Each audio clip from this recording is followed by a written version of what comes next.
म्हणजे एक हात तुम्ही एक हात म्हणजे आमचा संपर्क संच किंवा त्या पुन्हा एकदा विशालजी आपल्या गाजलेल्या भक्ती गीता पैकी एक सुरेख भक्ती गीत आपल्या सर्वांच्या आवडीचं किंवा त्या पुन्हा एकदा विशालजी मुळीच नव्हते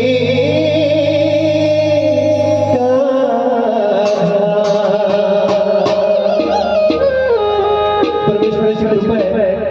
आणि तुमच्या सगळ्यांचा एक खूप सारं प्रेम आहे हे सगळं चालू आहे गाणे येतात आहे तुम्ही त्याला प्रेम देत आहे आणि त्यासाठी सगळं सर्वांचे मनापासून आभार परमेश्वराच्या कृपेनं महिन्यातून 15 दिवस आम्ही पंथीय कार्यक्रम करतोय ही सुद्धा तुमचीच कृपा याच्यात काही शंका नाही कारण की तुम्ही प्रेम देत आहे आणि मी नेहमी सांगत असतो प्रत्येक कार्यक्रमात विशाल चौगले हा जो व्यक्ती उभा आहे ना फक्त तुमच्या सगळ्यांमुळे